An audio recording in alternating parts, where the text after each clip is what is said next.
Talofa mo folo fantu de vanga la via fisa pa poponga o le tatou por kalame o le sports Talanoa. Ia fia salulu te tasi le foi super tasi o le masena lo nei vale dei foi tu sanga lua fe lua se fulu ma le fa. Ma lo le soi fo maua ma lo le langi ma masa moa I lau fa su songa. Ia o le tatou tautua ma sani lungo le Blue TV ma le tatou por kalame ma le auso e masania. Na matou au fa tolu o le nei foi la fiafi. Ia ele faʻasoa ao ma le atu folasa ua faiva ese foʻi lo pepe ele matou auvaa ia ua matou le toʻatolu e pea ona masania ia ua matou toʻafā o lea ua matou faatasi ia ma se tasi o tamaliʻi loga le tatou manu Samoa ma le tua o le matou toe lasi polokalame foʻi lenei ia e molimoli o matou lo faaga molipo le atoaga o le selau tausaga o le lakapi Samoa taluna faavaina ma oo mai le taaloga lakapi tonu Samoa ia ua afaitasi ai lea o le matou polokalame masani o le aamia nisi o sui o le tatou au o ē na tautua futoto ia I le tatou au le manu Samoa le lau matou faitasi ma le fioga ia Lemalu Semo Sititi o le kapiteni logologo au tilo fo le kapiteni pito I au lelei ia lea o le tatou au a le manu Samoa talu mai ona selau tou e lē o selau kausaga oga kausaga ae sela ae fainogaina o selau tausaga ia so atu le matou laulau o le presteni o tamatuai o le mafutaga foʻi a le manu Samoa tamatuai I niusi lenei ia o le ulupoʻo ua sili foʻi lona au lelei ulupoʻu ma ia tamasi kovi ia le fioga le faasina fioga e Toleafoa Andy Aiolupo tea ia and also welcome back walagaga foʻi mea mai Samoa e le mea le gafiua ia suʻi tauti toi foʻi mai ia male tulimanu na moana o lo oli mai le tatu ia ai toi tau faailoina le fioga ia Aumua to o Vaega ia o le matou laulau le lenei vaga o le afiafi o lea atalofa mo forofatu atalofa ni tatou auvaa li o vai koe lalaiga mai ia le auvaa le savali o le filemua ni ia atalofa atu lau fioga le manu ioi atalofa atu I lau talaiga nei foʻi I afiafi e si foʻi lagona tatou toe mafuta ia na gata o lau fioga e lipule o lenei company malosi ma le tautaua ia o talofa foʻi au tafoe sa ioe na sa le gasu o le taitaeao e ala I tatou taloga e na mua I malai ia e le gata foʻi lea o faataitaʻiga o amio lelei ma amio faalelelei ia pio sa matou vaavaai ai asa ua tele ia e faafetai o lea e mauluga laoina le masina I lau fioga foi nei tua o le tatou laulau alo faafetai ia lau suga le faatonu le kakopolokalani talaiga malai seata ia faakalofa foi Samoa ia po fea lava o le lalolagi ma ke lope o e maua mai ai le fasalauga folinia fiafi la solulu nei la sutasi o Septemba ia faamalo atu I le galuega foʻi o lenei aso faamalo le usu ia ne foi o nisi feokagaka ua magava mai ia ko kele foi lau amaka ia mo le kua ia faamalo ia Samoa ko lau alo faafetai tauti foʻi mai nei fesiligi a moʻomia mo lau suga a lau fioga e faau pele tatou faamalo ia faatalofa atu lau talaiga taitai o pokalame ia ma se foi le foi ua e faatolimu faafeloai I le tatou atunuu ia se fumulia ma le lagi malau tapuaiga Samoa le foi ua o le sili faafetai asiata ga le ilonoa mai a le koʻolua le mai a le ua vakuga le uku mai faafetai le ua sila mai tapuaiga Samoa le ua koe maua mai ia ngai kama ia sa le ilonoa ia faafetai malo le ma le lagi ma io maka po foʻi mai lenei loloa a o lou te vavai atu I luma o tou laulau e tofu mau tou ma le vaaiga ono you all got reading classes ua kau fale ko ua li ko silsilani ona makangi ona maka Batman ele se maka vai ka puse maka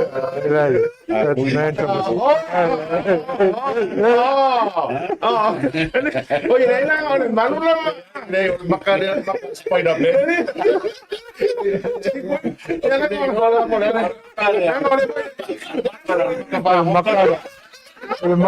maka macho man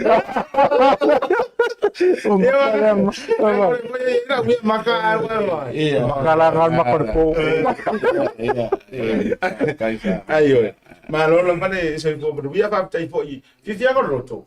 O le o to tali mai, mana tonga le se lo to sanga. O lo ke va ya ku si mari se la ru mo ro la se la o le mani. Ku si mari se la ru mo le se la o le a la kapi. Se la ka la le ka. Ane o veri la se la o le. E fa malu ko siaka. Sa musu a fu mo se la. Langa le la va ka ki ko fa kingo sa ngai. Yo la nga wa le nga fa piko ala so ni. Ta to or sa wala ba ngale. Se man. Ora bisa absit. O ska mai ka ile nga dua, faide dua, afifia. Mangai ka mai ki de ska. Ako ba ya Samoa ko kang e ko mo fo nga ma. Kenya yo le kampo ai ko nga. Isi. Vai le ningo I me ro ka ma lo ko. O me rapenge. O a upor pe wale mo mau mai a Aumua ma le malu ma kwa e mo wa pe fori nga me se rua tale ni na o pe ia upor pe skonga. O por pesconga fai mai. O mako mai se ia kule. O mena na upo klo fa. E sa ia mo ia. Ke konga ia makaline fa pengi le bao. Ia wala ke ka komalo. O wa fe o ke no po fe wi le ki. Ia o mea lama io mea pati pia. O vai a tua o matua viral tonga le tale. Ya la ngol me mong ya. O ye. Kau kia. E wa ma fu ka mani kang. Se vai se Era bun bausa. Ele lei mo fa ko ngori so. Wa ka wa nga ya du fa ka ngole lo fa ya du fi ka wela nga le. Ya mang ko se lo ngai uminga ngo foi ko ka kau. Nana fai man ke dei lo a. Fai man ko sa le man. Fai man. Ya no ka vira ya sa wa ko ke kia. Ya wa ikana makiki ko ka ka makiki me. Al ka mix voi. Ku e nganga. Se me sing tamai pa ko nganga de. Ke ya ke ai. Sai pe. Oh yo.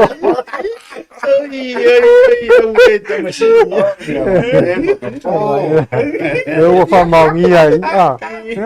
Ele ai la. Ia manga ia. Yo me ve fa pege ia. Ole mana yo lo o e sau no. Mana ia lo ka vanga o mele. O ia fa. O ide ngai ko ngala sau ku ma kila masiva ko ngor ka ko pia pak. O e tu no ye me. Ko li ka ko ke pivela ko foi la ko kal ngoi. I ka lo ngoi ni ba ko lu malo plexa. E ma ko li me o me le o plexa me la ko haka e ko ku si au respect. Ka men ku ngoso me hoso ku me ka ko. Ele fa pe foi la o ka ko fa pe ngal fe ngo me ke pia la me. O Tautino, ma fisi tu sa. Na mo stay me tele no si ma finene no uma wala o me de kupu mai uma mai. E ke sila fia se. Au malo le aso le. Ne ko vai lua aso mo ke ko felo. Ala o le ala nga wa wale message ala fio ngal preske. Wale ama ki kango mo no. Fe ka ko preske. Fe ka preske mai. Lai pisi ko inga fa inga me fa le ai. O me ala ngai ku ko le o fa mo le lo ma. Te fa mau ia. Ele conhece esse cara com esse eu só não lembro. É mo sia pia. Sia pia. O mako ai. E no uso e mo foi com. No focando com. O não ai ngala kenge. O kenge lá no ai no se mako ai ko. Olha ele vai se mama ia. Ala besidi. Ia. Ele o afia se o ai ngai ka ko kon tan no.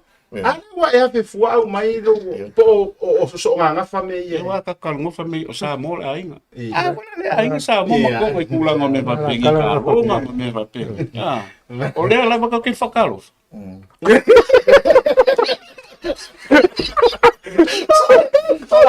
Olá, foi bacana, não conheço sumo.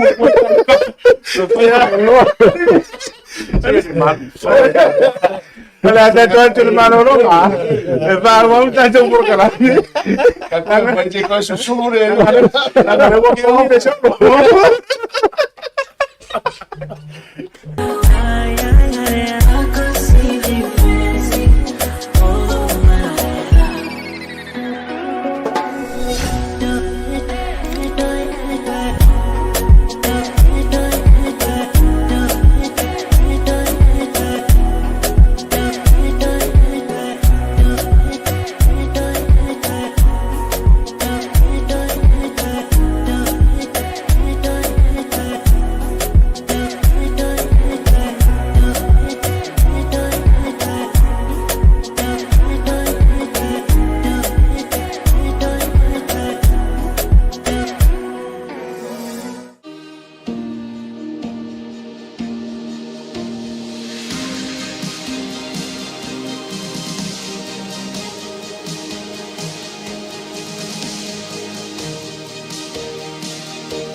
tupe whamomoli Samoa, mana tualoa le PacificEzy. O lo whawau pēra tātou whamitoa nao le 5 tala te tongi mo tupe whamomoli pe ae whaonga ina le PacificEzy mobile app. O lo avano fo i le direct transfer te posi sa wailo tupe le tātou account ma whaatino la foino tupe whamomoli lungo le telefoni ai ngā whapitoa. I oe whaasau ni loro teimi mau tupe o taunga tale pensini ai whaonga le tātou PacificEzy app po le direct transfer mo tupe whamomoli. O lo avano fo i o tātou ofisa i o Tara o Tahu Huma Mangele po tātou la silia ma le fitu se furu o whaasopori ai New Zealand. Mo disa whamtalanga bala au le o Barcelau o Tasi ono po numera masani au kilani o le lua fitu ono fitu iwa fitu wha po le lua fitu ono fitu iwa baru wha PacificEzy o la ba anga mo tupe whamomoli Samoa. The Color Shop in Matavele can brighten up every aspect of your life, from interior to exterior. You can change the look of any project you have, from auto to home, around the yard, and everywhere else. Bring color to life with our selection of the best paint. Come check us out, because we're more than just paint. We got bush knives and a whole lot more. We're the folks that will help you kick that drab right out. So come into the Color Shop in Matavele. Call us on 25577 or 21527. Drop an email to cs.creston@gmail.com. Talofa lover, Tasi Market is here at the Maire Town Centre, the heart of Toi whaafere atu te taliu mo proklami malolonga masari neva ngole via fil tatou sports Talanoa. Na ole toi whaafte atu tatou samaria ngale leima tatou sponsors. Le SMI ngata fo ilea o le Pacific 40 maritalo voucher PacificEzy money transfer. Ia o tatou Tasi Market. Ia i whaataunga fo ia misi o le Digicel. Pacifica. Ole a matamatu faʻasoa. Ma le auso nei tulo lan tu suafa. I ungo talonga ia e whangasoro le temi nei. Ole a momo hatu i sa whaafisili no tō whiringalo. I le talonga le All Blacks ma le au South Africa. O le talonga le neo le talonga sa tauna must win for New Zealand. Mo tatou All Blacks. Oi o lea. Ia wale tau hui lau o le wha moe moe. Se taimi o fo i mai tamata alo me se fo ele to nama laina le alo le fionga e maru. But overall, la latu mo moe lau wha fisiri. O le ale mea o tupu le au New Zealand lau sau mai tau lau fionga le maru. Where did they go wrong? O le a se vaenga le tau le lava tape nai la tau mo talonga le ma Afrika. Stay voiva tu fina ngalo ngai Christian. O taton ele o toi mamao ale o mai se tulanga le o la vai o la ku systems for ia attacking one defense system o la o ia la ke vai ku il ke volele pe takera lo banga au white la mo way the space kom fai for e fa ngal polo ki mu. But I think ole mene ko mo me individual errors or mo silly mistakes, silly penalties. E fa ka inga mene o kamane se we wish nga no better. E me vo le ka nga ru ngol polo but on me ana ke va ye e ke ru ngol polo ki pe wa ngol po. E ma ole kanka le va ye le lo fodi ole visipa. Ka kawanga e fa ke Wisinga mea mo meo silly penalties, mo meo kiki po ele yo. But overall la uia vai. Ola ke vai koe mau le. Ke lele mo ma. Ke lele mo ngalo wai. We miss feel. Pe fa ya kiki le over ko we pe fa. Okay longa la uia defensively le mo mele le more defense. Ko quite popular ya Afrika mele le mo e was ko ai ke mai la le defense ang usela le fo kio ma kwale sao kasian ke minga mun mudia le nga ko mun muni but overall la ko defensive system la ko attacking system there's hope there le ko ba ko la a white mo wala ba a white but I think the execution me silly penalties silly mistakes le taila ko la lo le la kaya ba but ba ila au Afrika o fia ngi ka usango me vele le cohesion vele le pio la pole au fia ngi ka usango ka alfakas Leva kena ka alfa kasi vai kausanga la urila na lima ko wong ko fik ko kanka wale leva kena ka alfa kasi. Ma lo fa tai lo fo man. Tulafoa, o la so fina ngalo li talo no no le. Ia, il ka longa nga, ile ia kia we peang sa ngol ma. Ile se mamau ke le kulanga ia. Ai o ka longa pa pengi le level le. Le international level. On the day, ia ka mafai ke more than brief. You know me fai. So skill set, decision making, me umana va ia ka wanga i nga kousili aku le upretanga ia fili. Eu fui lá para aqui, o meu lá em Colengue, aí fui lá e eles com a filha, se for o sulu, e ele calaca, aí o calão a coa peão, sabe foi mal, mas moava ngô foi malu, nem sila, aí é pior felica, é calo a felica, é faunga a felica, ela com o weight, le fisiko la kanga ko ve ya sal passing e ko la ka pe ko le ngo val i ko ngam pe e wa aru ka manga fe ka e sakin mai rico mala ko fa back line na upe ya ngamo ke le ya la bango ko rola ko fo polo ya ka fa pola ngam vale pol kam ka pe o me nga fa ngai e filika e le o mamao te pe o me nga ka wel mal e kilo le H. O kausanga, o maku kual baenga le Springbok. Ia e ko fora au ia malako strategy fole le fua e kulanga me. Wa fa pela polan ma kua pior me le linga piki pe on experience. Wa ole me ele ia sen ele ska kan pinga pitinga me ole experience o kama. Ia la ungi sila, ole mix level experience male yang. Ole fo la vai alu. Ole si lua le ko kausanga e o le World Cup le la lumanga ngile la sau kom kwa fa inkangi si Malo va tai a Tautuana Aumua. O la so fina ngalo le vaenga wa. To tupu me jalo le.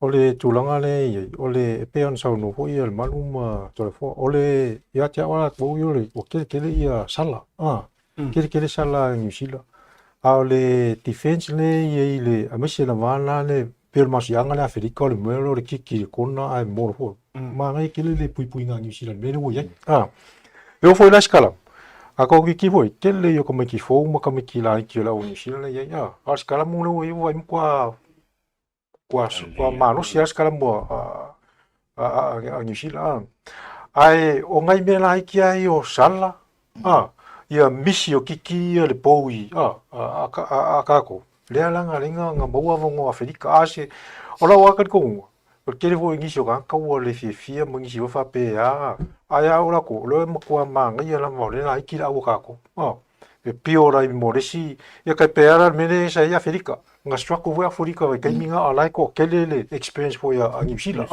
ale o pio mai ele o ola ko kulanga le sa ia New Zealand ale kuranga na kola wa wele o kele o por kele o ngole o la ki ka ko wa o le o me sha for working if you ka mingi ai ya ka ora ko kele la vane de o de va ka ko ki kilo de score de kele se va fonga le o score e la le tulanga la wa vai le set pieces a New Zealand a pe ngai o le sikulanga fo le o le folia ole peia i fish 5 le sikulanga le Yo si tono lava Aumua. Mo tono maru kong kusila role. Do we have the right first 5-8? Ni mo ngi si. O sa ka ko fesi fa matele to no amail tama o kilangi do parrot.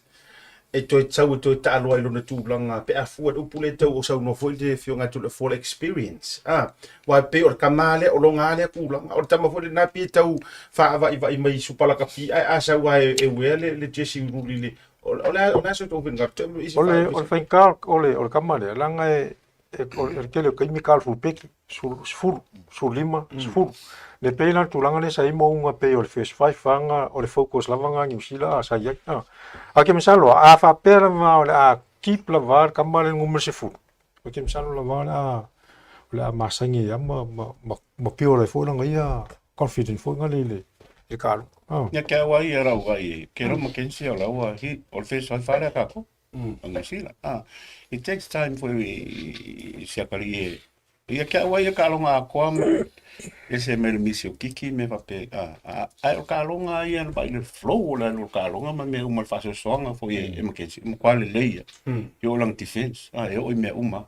So I think for now kako be patient for ia kako ma give him time. Awa ese me ako sa ngi vape mai por in parent boys kanga. Ia o longa vola o le si foi fia ka alonga fa kali al ke mingi lo wa makensi lo ma ngai po le ula me.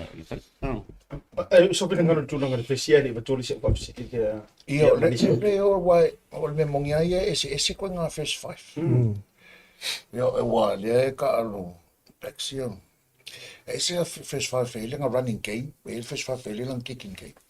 Le running game man kamale o foi Mackenzie o kwa le lei. Pingi, flat, receiver por la run, o le ya. Mas ese era mateni o kata, o ia so nga fa kafa mai a ping, oro, a kafa na kona. Oh. E bi ko la weka ia sikam o le pestale le ngi. Pestale ngi. Aga ko vai first five le plus le ngai ka lo ngi mo ia participate. Ele mo wa. But I think o le pestale, pero sa mo ko ia ko le e kako patience. E man ko le ia aset. A piki ola ola lo plex. Ka lo mo lo plex e fai e fika ye. O le o ke ngi kala le au. E man ko le a maka le makanga fika wi mengelang. One of the best in the world. So in Argentina. Yeah, le so Mafrica. One of the is the champion. Is the champion. Of akako kilo rola ye. O au ia. Ang kako amaka ngi lai lalo ya wo ye kanga. Wo ya wo elami. But I think ole awala le leia le wo kako ye kemingi. Mo i deu fai. But it's a big learning with the mo le up. Ma lo fa tai. O lo siri lo tu siri ya Toleafoa ma Aumua. Ele o va ave ku o sa or kulanga. O la fa na mulia i mai ono le tua a o Wallace. Ai ono pepsilia ono tulanga wa tulang pole le set allusion na tua pa la momo ja o ele o va fa swinga e lua vala lo sili le fia tu solu fina ngalo. First and foremost nga sa or kulanga len fa ka rod kam. And second ele o va fa swinga. E wa pin to va vena na sui mai le alanga mahanga ia ka alo o le sile ile afamomo. En fana mai solu fina ngalo momo mai la lo ka to fa mo ko ia. Ma le se fina ngalo ko ia ka ia o me fa pengi. E lunga la vor coach. Awai polar ka ko ki kilo ka ko vai. Ala o ia ko le strategy el coach la como la ko coaching staff.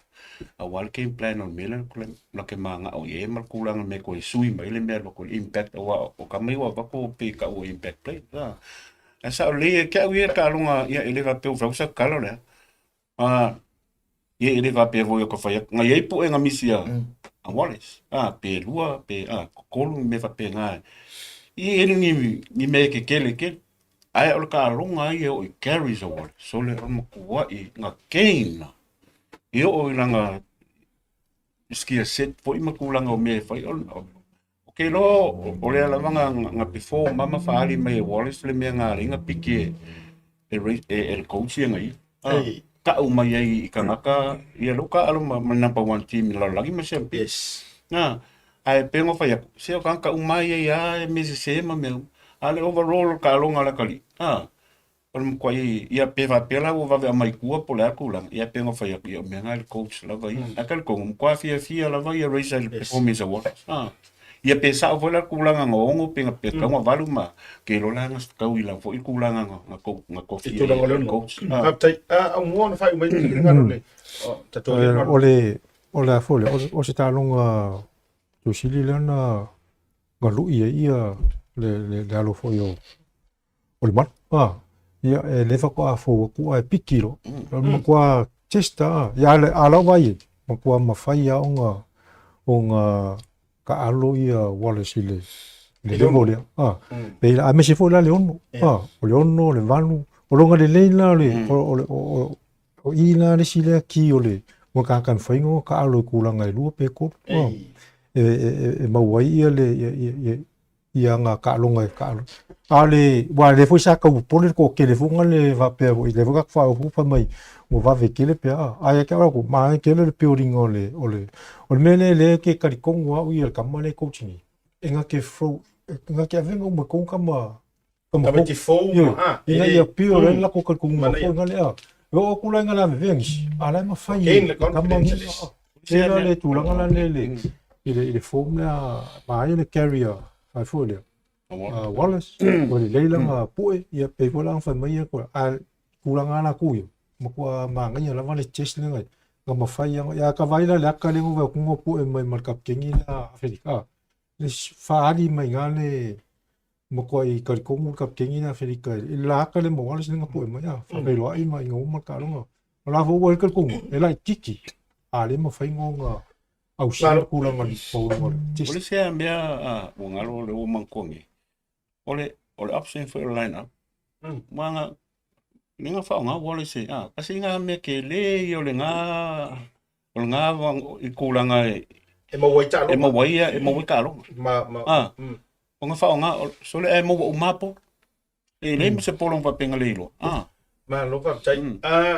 Le malu so fina ngalo nta tole le malo longa. O le sa ita alo tu longa le valu e te mala malama le lei ile manu vai ngam le fiming le saude o mo fiku van. O le ansa si si le no vai ia tua mo ta alo mai le numero no le ansa we observations ia tu longa ia ile talo. O le aue e piki anga laule ia la ko yo po la sorua. Ai ko fa saule fa fo la sukofi. E vala melo le me o ira ko le. O va ele ase se ngore va no leo. O pa wanga se ngala ki nga se de fio ki muskalamu ki mo. But all option o isi options ganga line outs mo me. Ia. Aba le speed foi le.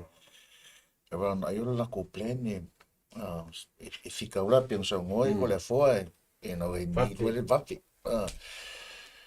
ai nga karka alo le ri kal mo fe 15 so ai ma le si duona len ka alo ya no fapa e pawanga ka alo yong Elio.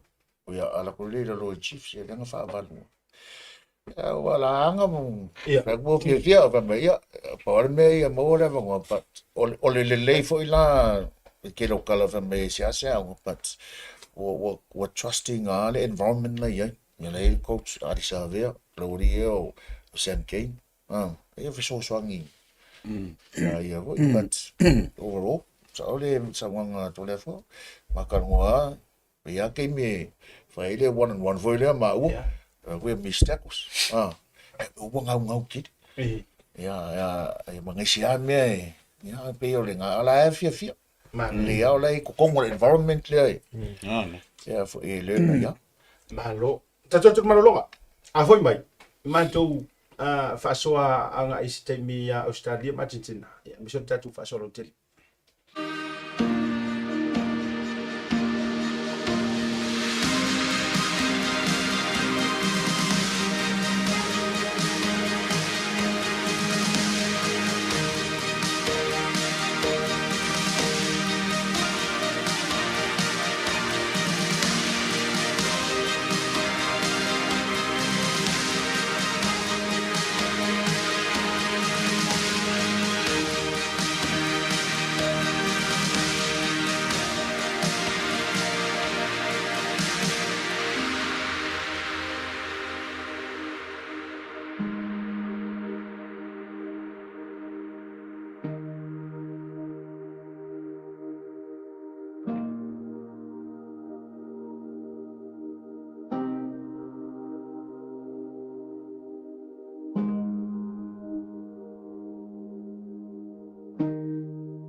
tupe whamomoli Samoa, Manatua loa le PacificEzy.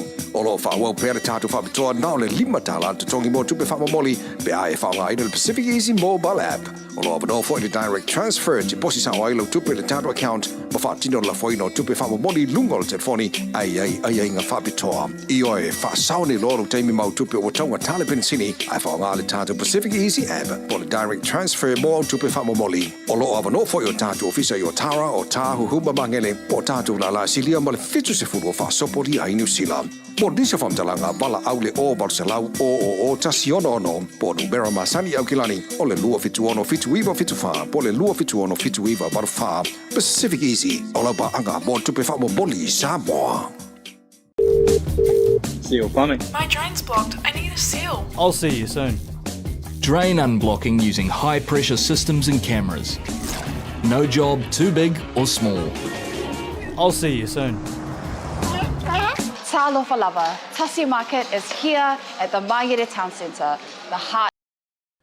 Te whawele e te tari mua proklame sports Talanoa malologa masani mle whionga ia Lemalu Semo Sititi Aumua tō Vaega mai se le whionga Toleafoa and Aiolupo. Tatou whamea tula vai le ta'alonga ma ta ina le vau Argentina ma o Italia. O le tatou ole le tatou faʻasoa lau tele. E se hile ka o whapea li ua. Wa hoi lele wa koe whakei me Australia le Amerika last week. Ha lele wa wai akunga li o no se furu ma le fitu le lusu ma le fitu. Na le sa tau overall le ta'alonga lea Argentina. Au Argentina le fifa toi la usiri lea la uwhionga le matu. E se kuranga le wai Argentina le tausanga le iso. Mangkua voi le vai ke minenga join mai Argentina i Rugby Championship le la makang. Lambi au ia. Me vol ngā le whai e Argentina. O le mo ira le makanga. A la learna ia Argentina. O la mena uku pu whai ngai lo Blacks, pu whai ngai Australia. O ngā le mea leo le lava ongsa. Ongsa e ar kai. E wela mena wai ngi Afrika. Ongsa i mai ai la kausanga ni ke mirangi. Whai ngang koe pi. O le aonka ua la ngā mo au uma. Ia pe o le mena ko buska ko man sa ma fa ko lunga ka alo tia wana fa me oi lalo. E fio. Me oi lalo. E fa me o ole no o ngal ka banga e kitsa. A mena ka. Le mena le wei au Argentina. Kwa whai ka. A fa mo le ngo wa ko ia closer. So le a fa longa. Last 10 minutes ai so ko e wha. No, nice. Konos fumo le fitu. O Toleafoa. Ona sau mai tau fu. Ia, o le mea ia o i kai pēa mea o la hui kolengi ia Australia ia e mālo mea ia on the day. Ia o mea ia kupu. Ia ke au ia lea so le o le aua Argentina pe ka alo mawherika po ai lava o Blacks po e mkwa imkaukia ia lea so le ka alo ngā Argentina. I le flow le nunga le mo le flow se ko le Blacks mkwa i maanga ia le kongeki o meu. Ia e le mwhaifolanga o le mesaoa ia wa tūkut kena ia kia uia i Argentina i kūlanga o le whakingongo meu. Ele se mea maula Argentina le mawhaia ele se mea ukal mea. Ele se mea maula. Ele se mea wapenga. O tūlanga le aura te ua mkoa maa losi ke le koe whaonga Argentina sao la ko lainga kua. Mese la le mea le kiki o le polo ye. O whai keke langa le kiki o le polo ua kamai. Wale koe ise polo le mea le whonga le run mai Argentina pe ia koe ngā mea le igi ia fiki masa mo ia sola. Arke mirangi. Ia mkoa ke le lava le whare kongu le Oscari. E le oka ko vai ku ngova pe mai fo ka makwai fo la Oscari e ka wanga koe va ku ia fa ia o Oscari la ku ia e o le vai ku le la ko nga va ku kiwi mo ia ai la voi la ko ngo ko ngo i ngai le le ia ar ku longa le e dis ka mai fasi era nga fasi Argentina le men o sili le tatou me lo le te na te stato taimi ana ile o mai lo mafu fa sili le tu sili ai tu finanga. O le ua pingi Afrika Australia so lua. Pingi Afrika le o peleki mo ke o por kai mi mua nge o kupo ile me so lua. E o sa fa penga Afrika ya Argentina. La so pinga. I think es pero fa penga mene nai. Clean sweep pa. Ke no ngai ya o o le ese fo o le opposition le pa ni pa ke lo ngai malo Afrika e finka fo pia o karunga ka ko Tolefo. E au le clean sweep le a Afrika. Ke lo e karunga malo e tinti. E kaya mai a tinti. E a tinti. E ye kasi malo. E kasi malo e. Aumua, o le aso vina ngalo o wala ngalo tatu vai ta alo au ia maru peleki ma Australia. Ko ke masano e fuopo fele la ka alu. A ka alu a Argentina lo ingo le vanti nga Argentina pa ka alu ingo ya Argentina. A fa peo Afrika. E whenka kele lang. Nga piti Argentina i Afrika. Malo fa Fa kali a mo se fai po fe kalo. Engkau mo le kali au mo su anga ka migi wi. Me ka ora mon ma ko fa ka. Ole ata te o antu ona o tau lunga le lava yaso ole se lautu sanga ole laka pisa mo. Talu ona tau nu atu ka longa laka pi tono le tantu putu. Se lautu sanga talu wai. Ia o mai le vaso le de. Ia port nei tau sanga ka ko veo ngi kausa. Le o se lau tau sanga. Sa tau mafuta antu sa mo e fufuanga ma tulanga o ia. Ia amatatu sa ufa abjiri ole aso o le ngona le manu. E pe tu ma tiro ro fu te mina na e punga mai ko ngor pas fa ngo yo pas ri malanga mai ri pas se lau ko sanga o lo va no e jump te tonu o vale lau fu tau tua aso lo ngona o se lau tau sanga ma te pa fu ilele ama tai tatu fa te tano ne fiafi se ke mia va ko se fingalo sui maku foi la ngona foi le ka u la ngonga fa ngo o kala ngole o se lau kausa o nga o le makou ai ia i le makou i le kaukua misi ai ia alu se ren kokogi mea pasi se vai o sa wai ia ngelang ia pam ia skoki lang mea sa le fisiningi nga mea ngaso but o langa ke le ale expectation for le ia 5 ale le singa activity foi le nga ia lo ia le kaupua wa e leo se me foi le wa ele nga kia but menen ka ui ma ko ia so ia ma ko ka alo ambassador so sam mali oi e milia nga li bakasi valima e pia o kausanga nga esele le maka inga fo ia rai mai ia o mako ia mo aku ia Aumua ia como fai fo ia mako ia pikola pio o vaenga nga sa o ka mafau fau a kongwe e ongo e ese ko fa lo loko ia fai fale fa kai lo fai le me fa wa manga ia ia wa e lo ia kat kunga e kile ale me ka kaunga fai fale unga mau fa le wo ko fai kungi lo ka ia mau fau e lo ka kinga ai mali au ke le fa pela o kau le pupa ma kau mai kau singa luenga sa fai das e kauanga wala ku se finga lo kau ia a fai olia ia karia vo a como beare sa vai das me ai ku mo no molia ku me no molia ku ia fa tai le man fa tai lo vingan Toleafoa ola so longo na fa tamatu o te lo mai to era o e mo tu la uso nei e fai ma representative ila to mo ola so longo na le fa lo ngai no se lo tu sanga mata pena E whawhkai, e le i panga solo ma mai pokala me le iungi. Ia ngā mako whaian, mako kalkal ngoanga i lungon o le mea lo whaian, mako group chat fo le mala uso ma. Ia ongor kuranga i le vai, ia ma mea whi o lai kukupu mai le iungi. Mea fo i me masangi ia. Ia e le i avea ia mea ma mea e marosi ala mako langonga. O se loko sanga e whasi o kongua i e nga kaukua. La vea koe la mako kanga ka whakaua. E le popole la mako ia i le iungi poa uma mea la kupo ia pawan mea o le o ia. E le whapung parangi fo le whapea. It's not what you can do for your country. what your country can do A pela e whai fo le whapea It's not what your country can do for you, but it's what you can do for your country. But o malo salo kau sang. Ya kia yo kongo reverse ile le fam kalanga. O nga le wa pila o le me fai me la kongo kau kuafu le mafai. So sa mako look forward umala wa pinga fa ko mako ngal malanga yo. Ya al pokala me fai me ale yu. Ah. Yo mako ngoko ya. So ngo fo malu ya. Ya kia yo ko fa ngoa.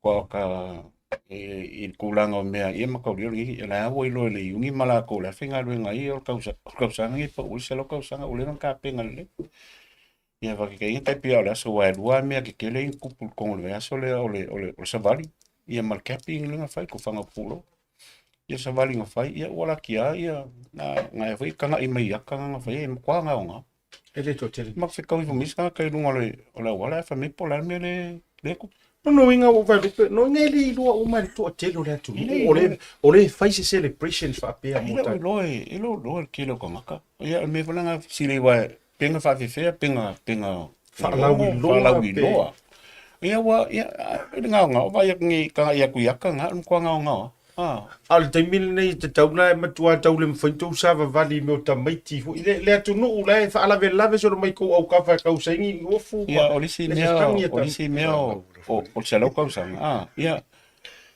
wa nga ka vai po fe ia su yo yungi kai kasi ia o ia sa va fu ni ia ngi su yo yungi o ia olisi meo fe ia school boys ia la kapia ka mekia o awa me ka la kapia se lo ko sa o fele women's rugby o ia ni va fa ka ka unga ia wa la kapia ka nga ka uma wa ang fai ni la kapia fa ka ka fu nga ia wala ala winga la ka ka me umangi so le wole nga nga okay nice le ma fa ia la ku sa vali ia ka ngua ku fai le ia pokala me fo yo me sa nga me mala ia nga ia fo me ki kilo ia ia le foi mako vai per fango nga ia por kala me la fe le yung a me ka nga lo ia o se lo kausa na tau ka pa mai lo fsiri tu na pa yo na fa popolo fina nga lo ngo le o le vanga le ele ka pa mai se so ninga mai a o toni tam tuai asosi avatu sa to feedbacks pe le talo mai o to o mai ia ka o mai ai kia le faingo le tato li mali ma fa tasi le faingo fu nga nei pe a na tau ka pa na le nga mako fa kali mako uma nge mako nge Lemalu Aumua mako ile ya fa ifo ya va ku pala ya ku kongi fa ya nga kongi me fa ya la fa fenga mala uma ya mako kongo Aumua la so fin ngalo o e o ro no ba tu fo ina na tau fa ina fo tau menta to nga temu se balima la ni tau menta sano ile sala se na so no le malu pe fo Tolefo al pa o fa no fo yo e la mai tau tu e sili tu e le to tele mo popo mo tape nei no Savalia o so si voia o tam tu ai o ave o malisi ia o malisi tam tu ai ia skopa ia ile le na le tape nei no mane ma fa ai lo vole i sui umala ia e o foi fa no foi ele ia o to tele ke le lo e pe ke o si se Toleafoa o sa pe ko ke lo kuma ko ku fa fo nga lo nga i to la o i Samoa so le o fuala le fole o le fai ona o atu ma fa ala no tono la tunu ia tulanga le ia o to tele ni si o so o le mautino ma le awai fa mo ia o le sila tula fole ta ti ia la ma to ni mama ai se so tai fo la ma to telo tamatu ai ma tu fo i mai na to fo ma tu vai te mi fo ngale me la i sua fa ia mana i so ina mis a misi fo o ka lapu ka ikasi ka unga wale talo e o mai ta pena fa tasi ma wani si tula ia peta ia wa tele la man fa le tonu tula fa pena fo na lo fa moi ona ele i lava ta pena ia ta to uni tula ngale o le sia popsi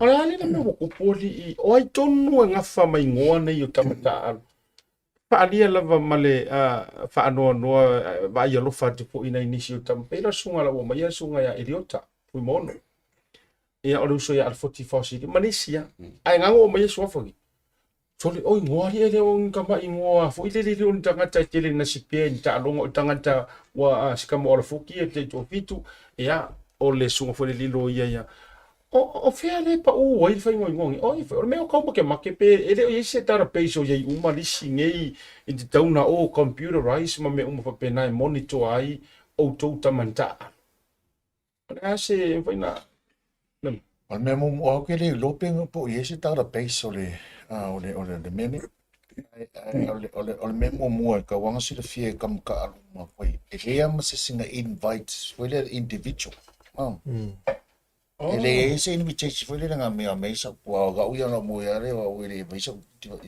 so invite foi le o le mele ana ngo lo i le mako le kusini okay nga mai fa la o kele o ye le se vai ga formally we would like to invite you former Manu Samoa captain wa kaufa e Semo Sititi o le fai le se me fa pena o me anga ka nga sila fia uma ngai o usoka alu kam ko o manga ia ia se me va penga o me ngai o le loko ka kungu o soka inga ma soka inga ria le mako asu na lenga ko ngi pa se se ka o so alu i sa pe va ku ia mo lo pe ko ke le mako i fo ngai role o ngai kama isi pe la eli o le nga la wa lo so ai le sau nunga le lisi le nga mai ia masarele i sau nunga le lisi e so inga tonu le fenomia le i sau nunga le lisi le official lisi official list le e sengo but o ko nga mea le nga ko Aumua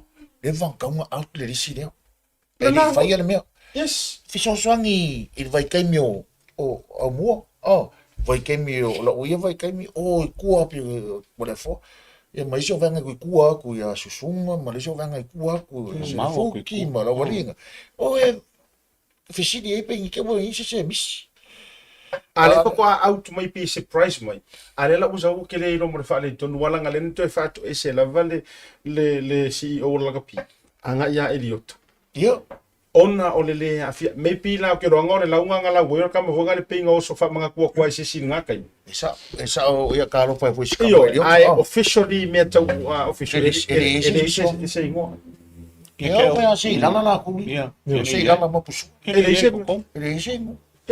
how can you forget o winga le fa tala a complain to low level va tu fa nga ele tom foi tau le po mana a complain se ke se ko inga ficus fu ko sanga pe va su ko sanga yeah, that's understandable why em fai ka nga lo menga au erangi sei la no suore forma coach o tulanga le toi sosoni toi asiata ole eu foi matou pe foi na matou fa longo fo fa mo se la ko sanga le wa pa me mo fa lo mo kala o pia wa ya a ke ko ma ko fa lo ku matou ini ole ka u fola se lauto sanga la ka piesa mo e pe ka ile sa fa silele le skenge vo mo ka fo ya pola se kula angale fa sili fo la ni le kali ya ngale la fo ma ngale imi meno la po kala ale se yo le usi no fo ngal ya le langa pa lo la ile la ke le fo I kongo o songelo ni ni sila ma tu fa no winga la ana to le ola lo ana to le fidi ana yo ko ko ke o ai fa ye na me foi na ia ka uia wa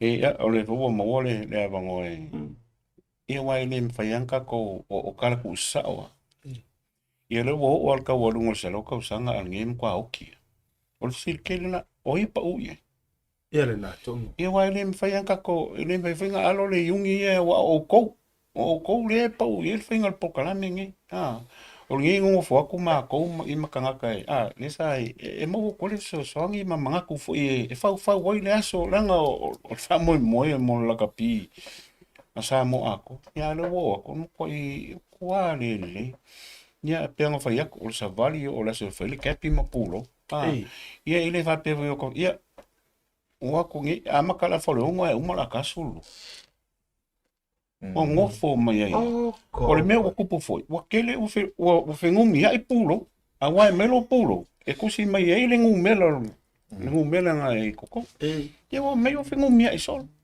au isi no wala nga le ana ia na live mai e isi ngori le fai a foi e ngo kai kas Ia, no inga ia papatai la por fai ia a fa kai ngo toma ia o ka se mau toma ai sa we disi fai o toma no e lua la mea e kau mai nga le fa alo ni ka nga kau ku palafu o me la fa pengi ia la ko ngi le yungi ni fa ngi me fa pengi o mo kwa o vale ma fa fa ngi me fa pe ia ma me la ngi o file lo ngai pulo la me nga le fa ngo fi ku si le ngol ka ka ngol pulo man ngu me le fa ngo mia ye o le se me ka va ia wa ile screen ku a me nga le play mai ngi ka longa ale manu kai me le black and white o mai kai mi kai mi yo li si me ku mai lunga le li si ka nga ngai e lo ko i o la ia ili se me ili mangi nga me o li se me ko ma vo la me nga le pe minga mai ai ku nga yungi Australia ngi sila va ku la fa malo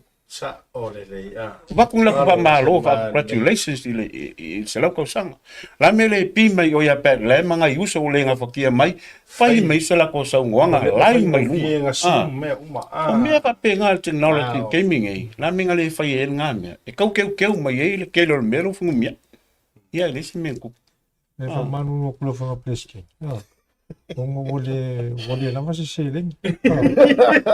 Al tulang ala nene ke fa ko la fa sit. O le fola mo mawai. O fai la nginga lu ngal ka kuyu. O le la to tongi. O le pe va longo e kele ya se leng ya ko le la finga. Desi position ngale le uta tongi ale yuni sa ko ngi ba ya wale foi ni fitness manginga me o faya ai fa nga ke mi ko mo computer su ko ya ka wala nga to foi me la tala lo so no nga to fo ole mere ta o disrespect i tanga ta wala nga mo ti sa me sera pe fa pe fa ilang la ko folo e manguia la menga le o ai sa ili ai nga alo a fa pe fa ka inga o simi ia e fi ku se fu wa fe simi i sa mo so elo oil simi le o simi mai le ko Aumua fa ka inga ia olo ko Aumua so e mai le hinga o simi le nga mau mai ya ora inga sa o lai ro mai e se ko fa sa pai kia ma ko kamo kau beve e oi mo ke ro ma ko kamo o kafu a ko la ka su ko isa o le ngo kafu e dise mela o so mai ir kafu le ka pi lai ro fa te ina tu so fa le to mari o fa ngai nga ka ngo filo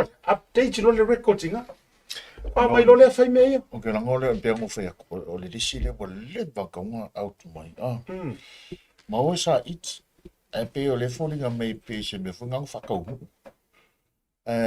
pe o nga fa ku ya ko le fo o le fa lo ya lo fo ima mo fa nga fo sa ka ku le ko ya so ma vai ole si tulanga e va tu mal faftai ina yo matouso ye Samoa e yo makamua na so ye ma na ina to ko ye sa na to porque le men ka penga ngai kamanga fole ka o ki pa ye ma ko ma ko fa ta singa yo tro pena e se vanga le sa vani le ye mo ku fanga le sa o le tau fa sa mai tau te fo ina faile me ta o le beer festival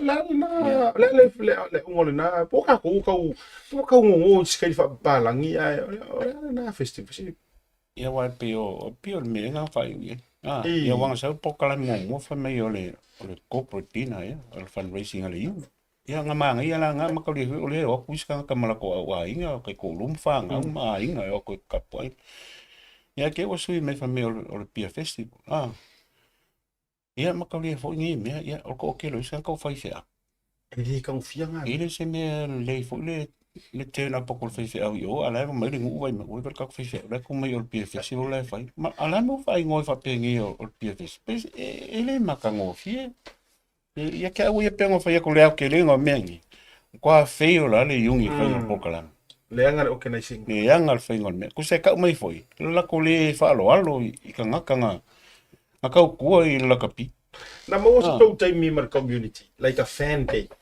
na ise se pokalame o a family day e no si ko ku tele iska ka mai sa vai wo ko tulo wo ko ma ku a ele fa ka ro fa ya ku sa fia fa ka ro fo ko ka a tunu ole fa no fu ile me fa na wa to se i ru lima ma fe ro ai fo mar ka ko au fo le tato mon ja mo lo ta lo te ele ise tem fa pe na fa ele se nga men ku ma pe no fa ku a fa le lo ngo isi me uma Ia whawhiwalang kupule mea. Ai pengo whai, ko maa ko ia kui whawhi. Ngā pawan mea whai me whaalongo le pokala me o whai le iu.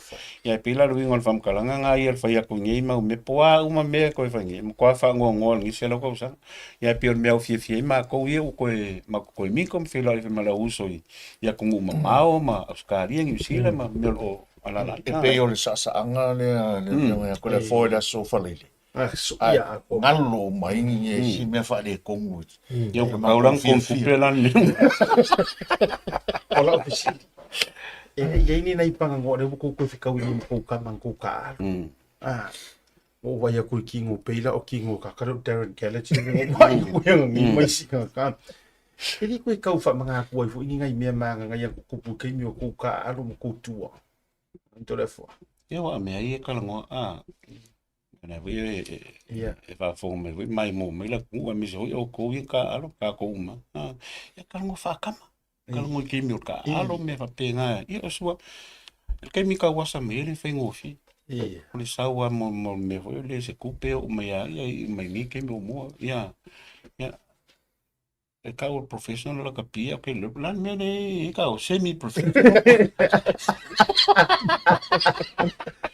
Ola tu ngai mela ai o peo nga silingia ko. O se maf kwa nga ia fia. Ia ke pela Darren Keller o sango. Ia availa ia Darren Keller ma ia pai stand to mlata. Ia mo siling alu ia stand back line mai Darren mo ko ile fa pro fa ko. Kingo ka ko. Ia. Wa ko sa no ko firo ko mantua ko sa wa ko fo wiki o ko sa back line me fo wiki back line e wa le finanga le ola ia ko ki ma ku pa ne se singa o le mo ka o ye ni si o to fa ki a fo no to firo ko mama ta to me kara mo mai li fa piro Aumua le nga Aumua ni si wa ko wa ko mama piro ia le ia ngai uso le Samoa la ko we ku Ia. Ai voi mai si o ni sa varsi maria nga pe ku ke u pou. Ia. Pa ku le. Isso. Poli si me fo ka vai ngi la uso le Samoa. Akal mo kal ma fa pinge fa mai ki ke lungal la. Fa pe. Ti se me ocup. E pe fa pe nga ia ngai ka ma le Samoa. Pio a fe ki ka ro. Ele me ka so o le ubigalo. Ele me con casere. Oi, ia. Ele fixing a le. Il kulanga me ia ai. Va petai talo fai. O le vanga fai o te fia fia ile ia na tau lunga le tatou faʻasoa. Ia tau fa manu yanga fo ile la kapia le tatou tunu. O vai to le na a fio ifo le au mamalo le malo. Ia ai o vai tu le fo ina le fo e feura ke mo tu no pena. Ona na vela no il sui pa le mia. No, ia tai ia pi a o mia o masangi meu MC ka ke MC e pe ale o koar moi. E lua tangata ia uia i lo vai vainga. Mua no fa pe ai ora mo no le malo. E feura i ke po osiona masio fo. Pe fe a wai lua o se kangaka piko i makua o lo soifua. Maka alo le mau Samoa. O le lakapi. O lo soifua. Lenga o le aso whanga o le lakapi. Iyo. Ai are pe tau ise fo i te o fai tau ise stu tira maape. Le aso tau whinanga. Le aso tau whinanga no. I le aso mo. Ia. Aumua. Mai apita mai nai lau turi manu whaasoro mai. Ia mana tele tulanga le mo sau noi. Ia o si fio. Mene langa le fo mo ka mai kiki fai mene. E la kiki ale la kongo fesili le leima ya o fai lava e pe o tulanga lana a se e tau tele tulanga le mo sa no e se me foi e se mai foi ia ma foi ia ma pai do toi foi le paro ngi foi ma to nei tanga sa ta alo ia al malo mo na to foi par mama io e tau tele tulanga le mo e faria asiato Malo va tai ia wa lenga ina so fa sa vali nga fai ele sa ngo vol sui pal mi fai mi sui el malo ia ngo le ke mi fai ke fa pe kai kala bala mai le al malo vale nga sui fio foi au ka fai ka vai kwal kai mi ko bala mai le sui pal mi ya tu ala wo na ua ki o whapea la ka ke lo Nga lai hira fia le tuala. lai ka vai kwa pari langa so ia sunga ia tuala lai e kau whai aku lo vaenga lo le yungi mala ko ia whai Le se o le se e le Leo o Lemalu.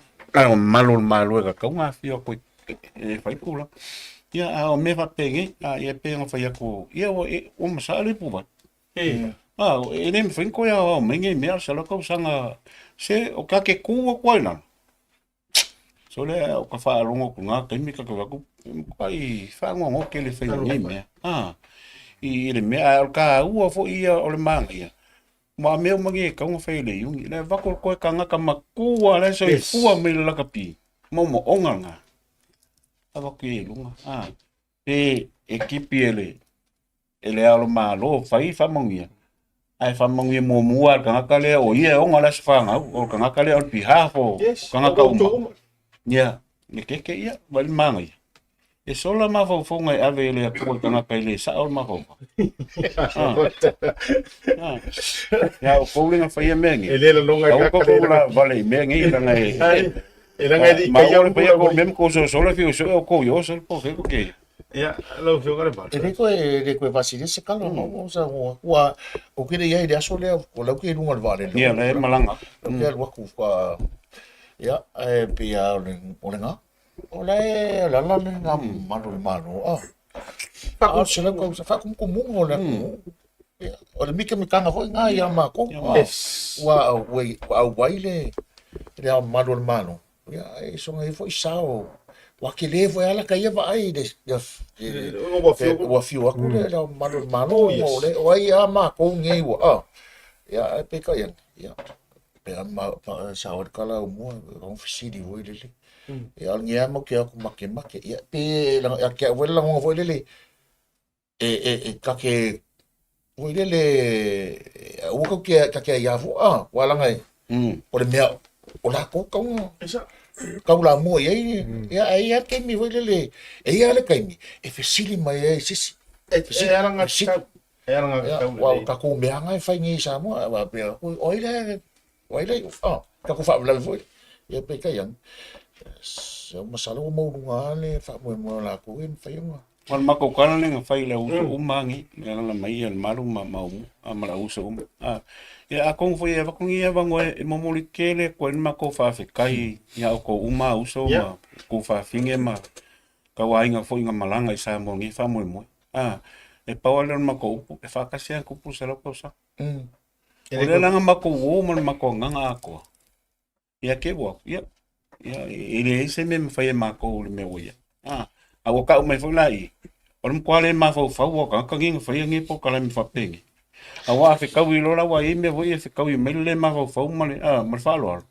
ia fa lo la ma ke wo kwa ni ia lo ngo vinga wo ka lo fe ka e mo lo ma te lena i ha tau ele ngata folina i to tonu fo ia tau fa u fo ia te mi sa fa i mafta mun fo i la tu sa ia le sa ngi nga ya sa ye va na i fo ia sa ta alo yo sa ia lo fe avia ile ko le por fa ia uma fo ko fi e ka ke ia fa pe me lo ia fa ia uma fo le lo o ia ia ona i me ia le tu la i me fo le ai va pe ri ko ia uma le va mo sa ko fi ia ko mo marka la ho i man si o fo ia o me na le tu la i nei se asiata aka ko vai ngi ma si vola ngai ma ko so la ma ke vai vole le fenga longa li se pe ia ngokka ho le so le ngokka le savali e ngokka ka ukan pe vole mo so pe va so mai voya ma ko ngoli pe ka ule i so mai o e se vole le po inga tu la ngali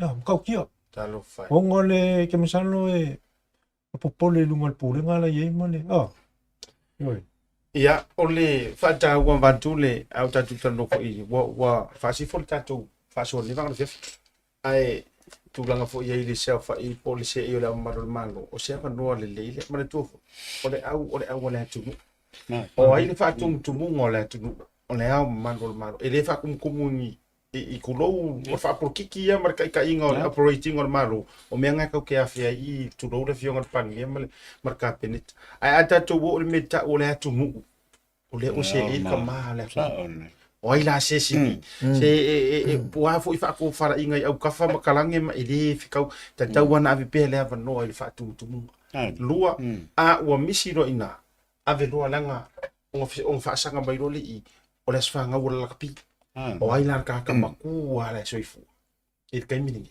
ya batu le vano ia te ia la koe o sianga koe feula le langa ngaki le koe va ia se lau se fu se lau se fu po se lau atu e fa penal fa to fala inga le ya e fenga ta te le ma fo fo ngoena tu itino le la kapi mai o no no e fa ma e lo fa ile au le tu ya e le o ta sia fu tia ma le bele ya batu le ava no fa ile te 2 minute ai tau te le fa tofa ya momoli e tu fa mu yang ngole ya male sala ya vala wa fo tu langa ile fa pe fo ye sa tier committee le mamalu lo tele wena ta alo ma tu i lo la tu so fo tu ya mo le ya no e lo mata tu lo fio le malu mo le fo fa mu yang male fa si fo ia le tatu tribute yang il se lo tu sanga le tatu pisa le o le nganga ia fia mo le nganga fa ftai i rau o fio ngai pursili o le la kapi ma le tatou la kapi Samoa e le tulanga pio na ia il fa mo mo se la prosang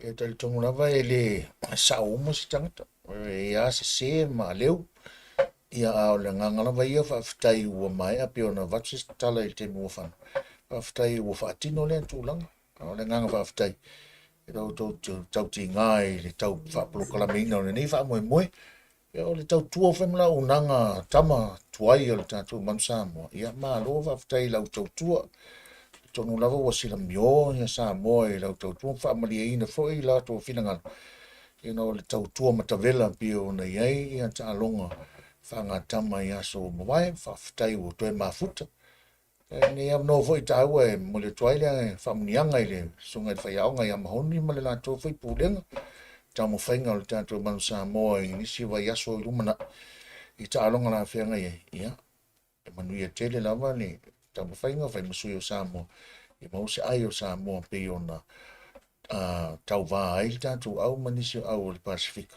ia manuia foi le auso nei ia foi lau ua fioga i ni puresili o nei company malosi ia e ola le nei faatauva lo faalolau faafetai afetai le malu ia Aumua ma lango le tatou au faamazani lafo tu sesi o urua e saunoa e momoli ia le faafetai fai foi aua foi ia tulango tapepenaga e uia e le i se lau paseni ia ai o le a le afaina ai le tulaga maualuga o le se lau tausaga ia o le tautautua i tonu seo tatou atunuu ia amo uia o kulo fio plisking e ke saunga fai o wani o kalang ia ia ngai kai ia Samoa ia malau fafonga fo na o mai ia le pokala me sports no ia ngawa le pa kongo fo ia pokala me klenga siata ia me fo ma kololo ngai ia malu va pe umu ia nei ia ngawa sangwa fo ia malu o sai fo io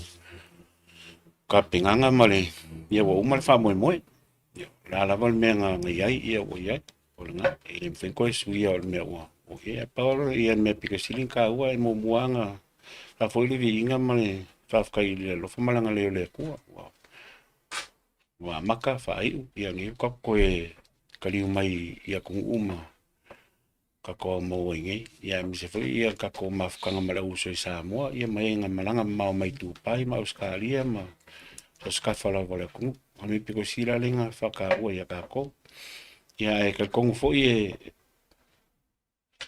me PacificEzy foi nga ka ole famangianga mai na malo fa pe foi sui o malo io fai lava ia mo sui vai o kako Samoa ako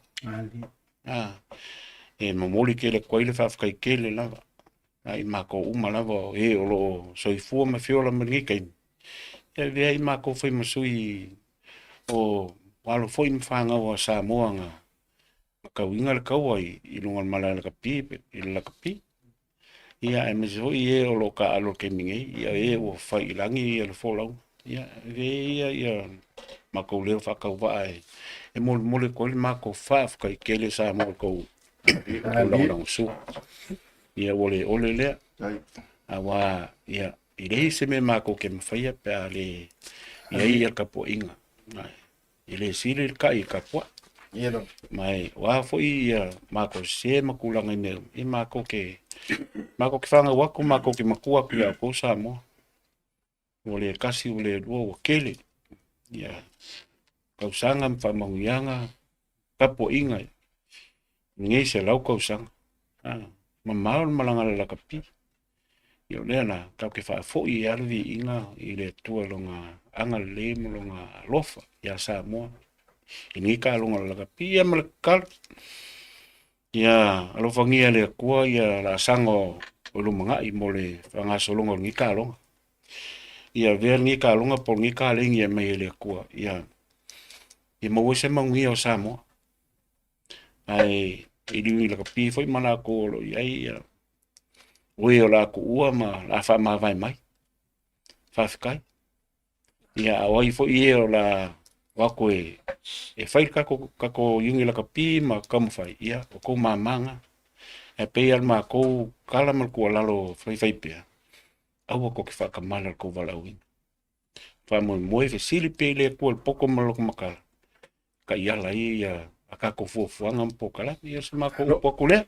Ai mo ia kele pa kai kele lava mo me uma Samoa I ngava yaso sa fa manga kuai yo kako fangua me ele Samoa fo fanga uma sa lau kausanga I ele ko ia male a uso mo fo ima ko fa fingi ko ka ape mai male nga solonga me uma ia mo ia kele lava ko we fo ele awa yaku ele fa mo ia kal kongu lava I ka kaloma fa mangianga sa mako langonga lava me uma ia ole ia ko mole ko fo ima ko fa kai mako au ainga ko lua ma whanga uenga ka puai ma lo lang sua pe ia mako yo me la vangi keimi ia lo fale kua whamangia ia se upoku lea seata ma ka ko ma lo tai ia sau no mai Nā toi whamanu atu le se lau tau sanga le lakapi o le tatou nuu le I kalapu a pia maroon. ia Le o lo whangaso la so nei ia nā tau whamoe mo ia whamanu ia le tu le nā tau whamoe mo. Ya, tau rungal ma tau porkolame na ua sau no atu ia tamari nei o sa fita I tunga ngā patia I le tautua afutoto o le tautua afu lelea a wa Samoa malana lakapi ya sa tu mantila ma tu manti e lo tatou tunu ya ele ase Samoa ele I faʻasoa mo ngā luanga taimi fo ia o tau mafai mai le tamari manisi mo fai langi la tau folongo se lau tau sanga ele fa pe fo ie fa lu pe le vao le to tele I la to se salo la to afu I le to tuino le tulu e ala mai talo ngol la kapi mo le fa malo mal fa tele ya ele le vanga le fa fa filo fio kal malu wa fa vanolo taimi mai au sketo pisi la ya ono ole fa tala ulatu te fio mai na ia e awai au va fa ule nei o le porkalami e mo molia lo fa anga fo I mole yungi la kapi mar se lau tu sanga o Samoa me se foi la le pia maroons e a fa mo ia toli ile se lau tu sanga mo kai se lau wa me wa ro ka ko ni isol mo do ko yinka I lima se fulu me le wi kai se ya ma to fa mo wi ale nei fia fi Samoa so fua me ai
tupe whamamoli Samoa, Manatua loa le PacificEzy.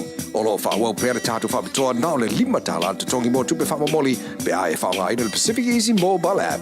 O lo abano fo i le direct transfer te posi sa wailo tupe le tātou account ma whaatino lafo ino tupe whamamoli lungo le telefoni ai ngā whapitoa. I oe whaasau ni loro teimi mau tupe o taunga tale pensini ai whaonga le tātou PacificEzy app po le direct transfer mo au tupe whamamoli. O lo abano fo i o tātou ofisa i o Tara o Tahu Huma Mangele po tātou la silia ma le fitu se furu o whaasopori ai New Zealand.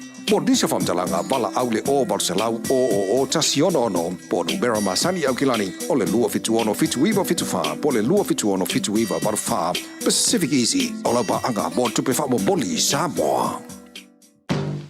The Color Shop in Matavele can brighten up every aspect of your life, from interior to exterior. You can change the look of any project you have, from auto to home, around the yard, and everywhere else. Bring color to life with our selection of the best paint. Come check us out, because we're more than just paint. We got bush knives and a whole lot more. We're the folks that will help you kick that drab right out. So come into the Color Shop in Matavele. Call us on 25577 or 21527. Drop an email to cs.creston@gmail.com. Talofa lava. Tasi Market is here at the Maigere Town Centre, the heart of